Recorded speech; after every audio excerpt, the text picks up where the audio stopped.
You open your banking app and your chest tightens. You tell yourself you'll check it later, tomorrow, after payday. When you feel ready, but days turn into weeks. And the longer you avoid it, the heavier it feels.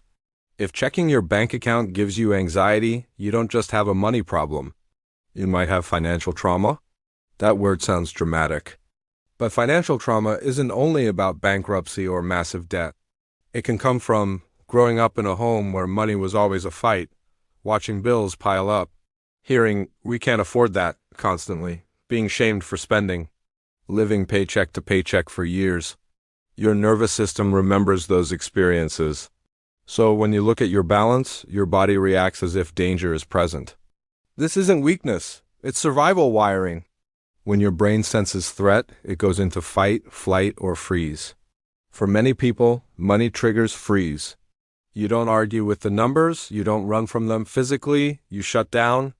You avoid. Avoidance temporarily reduces anxiety, but it increases long-term stress, because uncertainty grows louder in silence. Here's what's happening psychologically. Your brain links money with pain, so it tries to protect you from the pain by not looking, but money doesn't disappear when ignored. In fact, avoidance creates more late fees, missed payments, surprise overdrafts, growing balances. Then shame enters the picture. And shame says, "You should be better than this." Shame doesn't create action. It creates paralysis. Now let's talk about families. Financial trauma doesn't stay private. If one partner avoids looking at numbers, the other may feel alone, resentful, or anxious.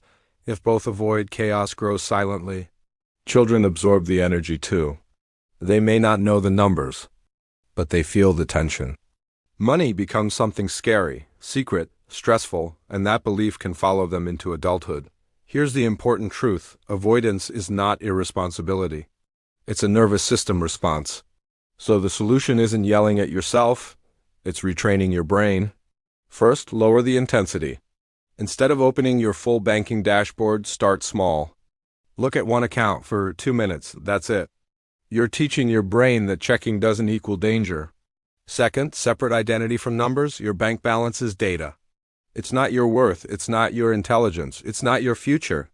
It's information. Third, create a predictable money ritual. Same time each week, same place, calm environment. Consistency reduces uncertainty. Over time, your brain stops treating it like a threat. Fourth, bring it into the open and safe conversations. If you have a partner, shift from blame to teamwork. Instead of, "Why did you spend this?" Try, "What do we want our money to do this month?" Focus on direction, not guilt. Fifth, build one small win quickly. Pay off one tiny balance. Save your first $100. Cancel one unnecessary subscription. Progress reduces fear. Because now you're not just facing the numbers, you're changing them. Here's the deeper reframe. Avoiding your bank account feels protective, but clarity is safer than denial. Uncertainty is what keeps your nervous system on edge. When you know your numbers, even if they're not perfect, you regain control. Financial trauma isn't healed by earning more money. It's healed by rebuilding trust with yourself, one calm look, one honest conversation, one small action at a time. Because peace doesn't come from pretending everything is fine. It comes from proving to your brain that you can handle the truth